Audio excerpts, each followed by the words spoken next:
Students, today we have another lecture from English, unit number 1.5, Joan of Arc. इसे हम detail में आज पढ़ने वाले हैं। पूरे लेसन को थोड़ा बड़ा है। नॉर्मली मैं इसे 2 लेक्चर्स में लेता हूँ, लेकिन वीडियो से हम इसको एक ही लेक्चर बनाने की कोशिश करेंगे। ओके, मैं point to point, word to word आपको मैंने कुछ इंपॉर्टेंट वर्ड्स मार्क कर दिए हैं, कुछ इंपॉर्टेंट जो पॉइंट होता है, क्योंकि इसमें डायलॉग है, मतलब कि डायलॉग बिटवीन चलेगा स्टोरी के अंदर इसमें। तो आपको इसलिए मैंने इजी करने के लिए कुछ लाइंस को अंडरलाइन कर दिया है। आपको सिर्फ उसी लाइंस को आप चाहें तो मार्क आप भी कर सकते हैं, और इससे आप स्टोरी को अंडरस्टैंड करने की कोशिश करें। घर पे 1-2 बार टेक्स्ट को रीड करें और जो मेन वर्ड्स हैं उसको माइंड में रखते हुए स्टोरी को प्रिपेयर करें। इतना हो जाए कि कम से कम स्टोरी का आइडिया क्लियर हो जाए। ओके, ये मेरा टारगेट है। बाकी जब हमारी नॉर्मल क्लासरूम लेक्चर स्टार्ट होगा तो हम इसको आगे और डिटेल में ले लेंगे। तो हमारा यहाँ पर English Joan of Arc, George Bernard Shaw ने लिखी है। ये एक आयरिश प्ले राइट और क्रिटिक्स थे। इनकी थोड़ा सा शॉर्ट इंट्रो ऊपर आ रहा है, आप इसे पढ़ें for the sake of your knowledge. अब चूंकि ये डायलॉग्स हैं तो डायलॉग से पहले कुछ इंट्रोडक्शन दे रखा है, तो वो थोड़ा सा आप पढ़ लेंगे तो अच्छा रहेगा। इंग्लैंड और फ्रांस के बीच में वॉर चली है, वॉर्स हुई हैं। यहाँ पर ईयर लिखा है 1337 से 1453। इसे 100 ईयर्स वॉर कहा जाता है। जॉन जो है, नाम से जॉन जो है एक पीजेंट गर्ल है, कोई बॉय का नाम नहीं है। Peasant girl born in the eastern France, और ये फ्रेंच आर्मी को इसने लीड किया है, सेवरल विक्ट्रीज दिलाई हैं। और नॉर्दर्न फ्रांस जो था और उसका कुछ पार्ट जो था वो अंडर फॉरेन कंट्रोल था। कुछ पार्ट को इंग्लिश लोगों ने कंट्रोल कर लिया था, और कुछ पार्ट जो था वो बर्गिंडियंस ने कंट्रोल किया था। ये एक German tribe, ancient German tribes को कहते हैं बर्गुंडियंस। जैसे हम इंडियंस हैं ऐसे उनको बर्गुंडियंस कहते हैं। The city of new Orleans one of the few remaining French cities में थी। ऑर्लिन्स ये भी प्लेस का नाम है। और इन द ईयर ऑफ 1429 में कैप्टन रॉबर्ट थे उस टाइम पे, ठीक है ना। उन्होंने मिलिट्री, एक ऑफिसर थे। अब वो सीन यहाँ से स्टार्ट होता है कि वो मिलिट्री ऑफिसर अपनी सीट पे बैठे हुए हैं, और एक स्टीवर्ड कहते हैं जो सुपरवाइज करें, अरेंजमेंट करे, चीज़ों को मैनेज करे। ओके, कहीं पर भी हो सकता है। तो फिलहाल यहाँ पर स्टीवर्ड स्टैंड्स फेसिंग हिम। अब ये डायलॉग चलेंगे रॉबर्ट और स्टीवर्ड के बीच में, और स्टोरी यहाँ से स्टार्ट हो जाएगी। ओके, तो आप मेरे साथ साथ टेक्स्ट देख भी सकते हैं। मैंने कुछ मेन बात को अंडरलाइन किया है, वो भी देख सकते हैं। Robert, I told you to throw the girl out. You have 50 armed soldiers and dozens of strong servants to carry out my orders. Are they afraid of her? ये रॉबर्ट का क्वेश्चन है। ये मैंने पूरी लाइन पढ़ी है ताकि मैं एक बार फॉर्मेट बता दूं आपको कि मैं कैसे लेने वाला हूँ। रॉबर्ट क्वेश्चन कर रहा है कि तुमने अभी तक उस लड़की को बाहर नहीं फेंका, या हटाया नहीं, या भेजा नहीं, या 50 आर्म्ड सोल्जर्स हैं तुम्हारे पास और डजन्स ऑफ स्ट्रॉन्ग सर्वेंट्स हैं, क्या तुम मेरा ऑर्डर नहीं कर सकते? तुम उस लड़की से डरते हो क्या? तो स्टीवर्ड जवाब देगा अब यहाँ पर, no sir, we are afraid of you, but she puts courage in us. She really does not seems to be afraid of anything, perhaps you could frighten her. वो कहते हैं नहीं, हम आपसे डरते हैं, लेकिन उस गर्ल ने, ठीक है ना, इतना करेज हमारे अंदर फिल किया है कि हमें उसे देख के लग रहा है कि वो अफ्रेड नहीं है, और उल्टा वो हमें मोटिवेट कर रही है। जैसे परहैप्स यू कुड फ्राइटन हर, आप कर दें, आप कर सकते हैं। ओके, तो आप कीजिए। अब इस तरह से हमने एक इंग्लिश के लेक्चर की फ्रिक्वेंसी ली, तो ये लेक्चर बहुत लॉन्ग हो जाएगा। मैं चाहता हूँ आपको इसको थोड़ा समराइज वे में कराना। ओके, बाकी हमारे पास फिर आगे ऑप्शंस हैं। तो अब मैं आपको मेन वर्ड से बताऊंगा। रॉबर्ट स्टोरी में आप कहेगा कि कहाँ है वो गर्ल, तो स्टीवर्ड कहेगा down in the courtyard sir, courtyard में। अब गर्ल एंटर करेगी, गर्ल की स्टोरी में, डायलॉग में, सीन में एंट्री होगी। वो गर्ल एंटर होती है, वेल बिल्ट है, वो स्ट्रॉन्ग कंट्री गर्ल है, 17 to 18 ईयर्स की है। The squire's glare neither frightens her not stop, होता है ना आपके, बट वो बहुत कॉन्फिडेंटली जाके बात करती है। जॉन के अब डायलॉग यहाँ से आएंगे। गुड मॉर्निंग कैप्टन स्क्वायर कहेगी वो। स्क्वायर का मतलब भी यहाँ पर यही है, person of a high rank, squire कहते हैं इसे। Are to be give me a horse and armour, वो उससे कुछ हॉर्स आर्मर और कुछ सोल्जर मांग रही है। स्टोरी यहाँ से स्टार्ट है अब कि आखिर ये जॉन लड़की कौन है, ये क्यों आई है, क्यों रॉबर्ट उसके कुछ अगेंस्ट है कि उसको थ्रो करने के लिए बोल रहा है, क्यों स्टीवर्ट कह रहा है कि उसने हमारे अंदर एक मोटिवेशन या एक करेज को फिल कर दिया है, ऐसा क्या बात है इस 17 to 18 ईयर्स की गर्ल में। तो अब स्टोरी यहाँ से आप ध्यान से देखेंगे, थोड़ा समराइज़ करेंगे।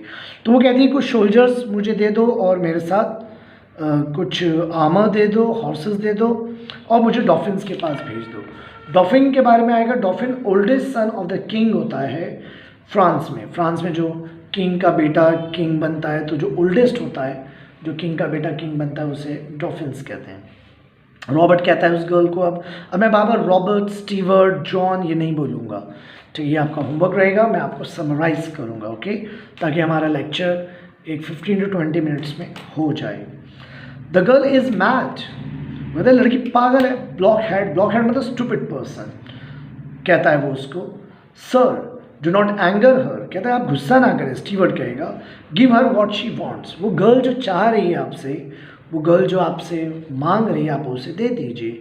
रॉबर्ट कहता है I shall send you back to your father with orders to put you under lock, वो कहता है मैं तुम्हें तुम्हारे फादर के पास भेज दूंगा, जॉन को कहता है, और वो कहता है कि तुम्हें वो लॉक में रखेगा, मतलब तुम्हें वो घर में रखेगा, तुम इस तरह आके डिमांड नहीं करोगी इस टाइप की चीज़ों की। तो जॉन कहती है कि आपको ऐसा लगता है कि आप ऐसा करेंगे या कर सकते हैं, ओके, आपने तो कहा था कि आप मुझे देखेंगे भी नहीं, लेकिन मैं आपके सामने हूँ, ओके। तो रॉबर्ट कहता है अच्छा तुम्हें लगता है कि जो तुम चाह रही हो तुम्हें मिल जाएगा। तो वो कॉन्फिडेंट है जॉन, और वो कंटिन्यू बिजली जल्दी बोलती रहती है कि उसकी कॉस्टिंग कितनी है हॉर्स की, और फिर मुझे ज़्यादा कोई आर्मर नहीं चाहिए स्पेशल या ब्यूटीफुल, ठीक है ना, किसी भी मेजर का होगा मैं एडजस्ट कर लूँगी, किसी भी शोल्जर का होगा मैं एडजस्ट कर लूँगी जो मुझे फिट हो जाएगा, बस मुझे डॉफिन्स तक जाना है और आप इसका मुझे ऑर्डर दे दीजिए, ओके, और जो मेरी रिक्वायरमेंट है, फिर हमें जाके ऑर्लियंस को फ्री कर लेंगे। मतलब इसका प्लान है कि मैं जाके न्यू ऑर्लियंस को जीत लेंगे, वो जो अंडर सीज है उस सीज को हम तोड़ देंगे। रॉबर्ट कहता है अच्छा तुम ऑर्लियंस को जीत सकती हो। जॉन कहती है यस क्यों नहीं, 3 men विल बी इनफ, 3 लोग, ओनली 3 men काफ़ी हैं। Polly and Jack have promise, Polly और जैक ने मुझे प्रॉमिस भी किया है, ये नाम आएंगे अभी, पॉली, जैक और 1-2 नाम और आएंगे, ये वहाँ पर जो भी सोल्जर्स हैं या सर्वेंट्स हैं जो इसकी हेल्प करेंगे। रॉबर्ट कहता है अच्छा कौन, पॉली। अब पॉली का नाम जो है वो पूरा नाम पॉलन जे है, ओके। अब ये एक बात यहीं बता दूँ, इंग्लिश प्रोनाउंसिएशन क्या है और फ्रेंच टोन क्या होता है, तो जितना हम जानते हैं फ्रेंच टोन को या जान सकते हैं जो वर्ड्स, उतना हम उसको पढ़ेंगे, बाकी वो इंग्लिश की तरह है। अब जैसे यहाँ पे मॉन्सियोर लिखा हुआ है, देखिए मॉन्सियोर नहीं है ये, ठीक है ना, ये थोड़ा सा मिसिया बोलते हैं इसे, मिसिया, ठीक है, बट इसका मतलब मिस्टर होता है, किसी को रिस्पेक्ट से कॉल करने के लिए आप इसे बोलते हैं। तो हम इसे शॉर्ट में पॉलन जी को पॉली ही कहेंगे, ओके, ताकि बार बार वो प्रोनाउंसिएशन वाला कोई फैक्टर यहाँ ना हमें हमारे लेक्चर को हिंडर करे, ओके। कहते अच्छा हाँ जैक भी आएगा विलिंगली, वो भी अपने मन से। Kind gentleman gives me money to give to the poor, I think John got save, अब नाम आ रहा है ये आएगा, और Dick the archer and their servants भी, John of Honeycote and Julian, there will be no trouble for you squire, I have arrange. का गर्ल कह रही है, जॉन कह रही है कि सर मैंने सारे अरेंजमेंट कर दिए हैं, आपको कुछ नहीं करना है, सारी प्लानिंग हो गई है, कैसे हमें किसको ले जाना है, कैसे जाना है, हमारे बीच में डील्स हो गई हैं, सारी बातचीत हो गई, कम्युनिकेशन हो गई है, किस तरह से हमें डॉल्फिन्स तक पहुंच के फिर न्यू ऑर्लिन्स को फ्री करना है। बस आपको जो देना है वो है ऑर्डर, आप ऑर्डर दें ताकि हम जाएं। रॉबर्ट कहता है, is this true about the monsieur और मॉन्से डी पोलेंजे? कहता है ये बात सही है जो ये कह रही है। रॉबर्ट कहता है स्टीवर्ट को, कहता है हाँ ये बात सही है। अब रॉबर्ट कहता है जाओ पॉली को बुलाओ। अब स्टोरी में पॉली को बुलाया जाएगा। ओके जॉन राइट स्क्वायर तो कहता है अच्छा तुम एक काम करो, तुम बाहर जाके वेट करो। मतलब पॉली से बातचीत रॉबर्ट जॉन के सामने नहीं करता है। जॉन को कहता है कि तुम वेट आउटसाइड, तुम बाहर जाके वेट करो।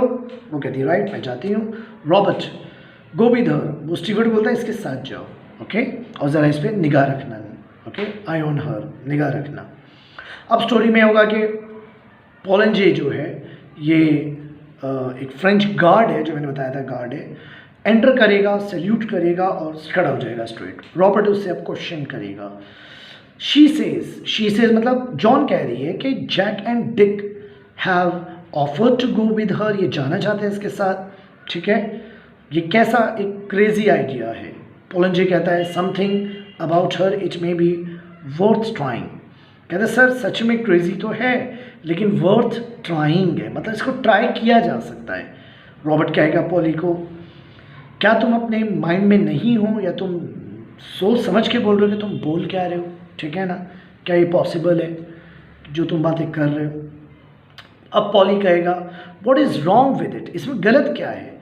द डॉल्फिन इज इन, अभी जगह का नाम आ रहा है, प्लेस का नाम आ रहा है chinon, like a rate in a corner. Okay तो इसमें प्रॉब्लम क्या है कि आप इस डील को मान लें इसकी। रॉबर्ट्स कहता है he beat the English the year before. आप लोग जानते हैं कि इंग्लिश ब्रिटिशर्स कैसी आर्मी है ब्रिटिश की। ओके और मैं लास्ट ईयर बिफोर मैं वहाँ पर था। पॉली कहता है बट हीज मैन आर कोव्ड का मीनिंग यहाँ लिखा है फ्राइटेंड। कहते जो वॉर में आप थे और वहाँ जो प्रॉब्लम हुई थी या हारे थे या आपने जो भी किया था वॉट एवर, वो मेंस फ्राइटेंड थे। Now he can't work miracles and I tell you that. अब मिरेकल से तो अपने आप जीत नहीं जाएंगे, ठीक है ना। Okay nothing can save our side now but a miracle, लेकिन हमें मिरेकल की ही रिक्वायरमेंट है। ये उसको कहेगा कि हमें मिरेकल की रिक्वायरमेंट है कि हम कुछ कर पाएँ फिर आगे। Robert miracles are all right, difficulty about them is that they don't happens nowadays. Miracles ठीक हैं लेकिन आजकल मुश्किल ये हो गई कि वो होते नहीं हैं। अब पॉली उसको नेक्स्ट सेंटेंस में कहेगा कि जो भी हो सर इस गर्ल में कुछ बात है, ये खुद a bit of a miracle है। ओके तो एक चांस देने में कोई प्रॉब्लम नहीं होनी चाहिए और ये हमारा भी लास्ट चांस है। लेट्स सी क्या कर सकती है वो, क्या कर सकती है, क्या कर देगी। She can do. रॉबर्ट कहेगा यू रियली थिंक दैट, आपको तुम्हें लगता है पॉली? पॉली कहेगा anything else let for us to think. कहा कि हमारे पास कुछ बाकी है सोचने के, इसके अलावा कुछ है ही नहीं चांस। ओके बट उसके वर्ड्स जो हैं वो have put fire into me. Put fire into me का मतलब यहाँ लिखा हुआ है हैव इंस्पायर्ड, मोटिवेशन देना, मोटिवेट हो जाना। ये बात मैं यहाँ बता दूँ, इंस्पिरेशन बहुत ज़्यादा रिक्वायर्ड होता है किसी भी पर्सन के लिए, दुनिया के किसी भी काम के लिए। इसलिए आप लोग अपनी लाइफ में इंस्पायर्ड होते रहें अपने बड़ों से, और जो बेटर लोग हैं आपसे और जो आप तक अच्छी चीज़ें पहुँचाते हैं वो मोटिवेट भी होते रहें। अब रॉबर्ट कहेगा you are as mad as she is, तुम पागल हो उस लड़की की तरह, जैसे वो लड़की पागल है तुम भी पागल वाली बात करते हैं।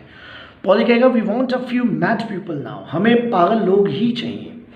अब करना कुछ ऐसा है कि हमें एक मिरेकल की रिक्वायरमेंट है, मिरेकल हो नहीं रहे तो हमें मैड वर्क की कुछ ना कुछ करना पड़ेगा, कुछ मैडनेस ही दिखानी होगी। तो आप इसको परमिशन दे दीजिए। ओके अब रॉबर्ट इसको आगे स्टोरी में कहता है आई फील लाइक अ फूल, ठीक है ना, मुझे लग रहा है कि इसमें कोई बेवकूफ़ हूँ।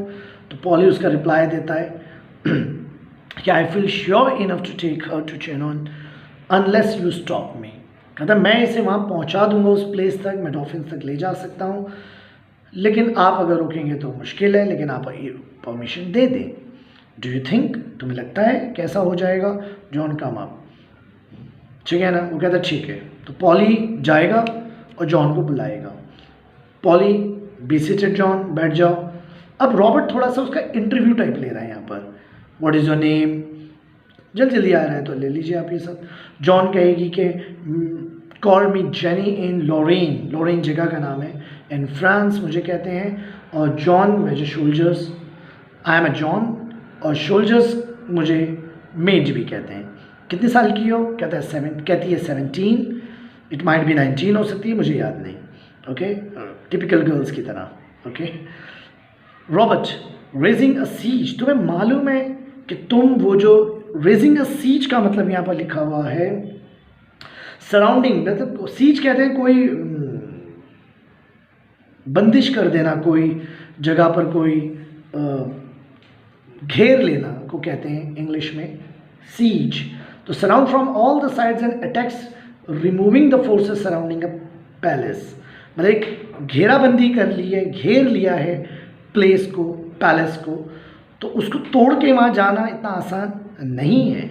ये कोई गाय चलाना नहीं है कि आप खेत में या किसी फील्ड में, मिडोज वहाँ वर्ड आया है, ग्रीन फील्ड्स को कहते हैं, वहाँ कोई गाय चला रही हो तुम। तो जॉन कहती है आई डोंट थिंक, मैं ऐसा नहीं सोचती हूँ। ओके, रॉबर्ट कहेगा have you ever seen English soldiers, क्या तुमने कभी इंग्लिश सोल्जर्स को देखा है, कभी फाइट किया? वो कितने ज़्यादा प्लंडरिंग यानी लूटते हैं, burning, turning the countryside into a desert में कन्वर्ट कर देते हैं, ठीक है ना, सब कुछ तबाह कर देते हैं। ओके, उनका प्रिंस खुद एक डेविल है। तो तुम्हें पता भी है कुछ किन से लड़ने जा रहे हो, क्या करना है, कैसे करना है? तो जॉन कहती है you do not understand squire, our soldiers are always beaten. अब ये बताती है कि हमारे शोल्जर्स इसलिए हारते हैं because they are fighting only to save their skin. To save their skin का यह मतलब है टू सेव देयर लाइव्स। मतलब एक शोल्जर, एक सिपाही अगर वॉर में जाता है और वो अपने आप को बचाने के लिए जाके लड़ता है, तो फिर वो वॉर कभी नहीं जीत सकती, वो कंट्री, वो ग्रुप कभी नहीं जीत सकता है अगर अपने आप को बचाना टारगेट हो, ठीक है ना। तो इसमें इसलिए वो कह रही है कि वो फ्राइटेंड या बिटन होते हैं हमारे शोल्जर्स। अब वो सीन में बस यही है कि तुम और Polly will live to see the day when there will be not a single English soldier on the soil of France. मतलब जॉन कहती है कि आप और पॉली देखेंगे कि कैसा दिन आएगा कि हमारी जो कंट्री है, जो हमारी सॉइल है, उस पर एक भी ब्रिटिशर्स नहीं होंगे। अब रॉबर्ट कहेगा ये सब नॉनसेंस है, लेकिन क्या करूं, ठीक है ना। Troops might be must be just be inspired होते हैं। देखिए, इंस्पिरेशन ही सब कुछ नहीं है, एक्शन भी है, शायद इसलिए रॉबर्ट इसे नॉनसेंस कह रहा है। Even the dolphins might believe it and she can put some fight into him, she can put it into anybody's, ठीक है ना। अभी भी वो कह रहा है कि कर सकती है और ये कर देगी और वो कर देगी।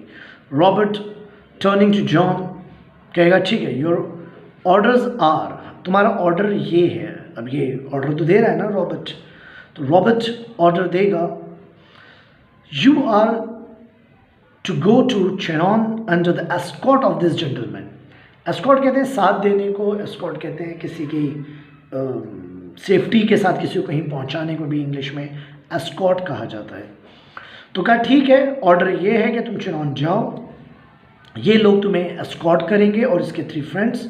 जॉन कहेगी थैंक यू, उसको यही चाहिए था।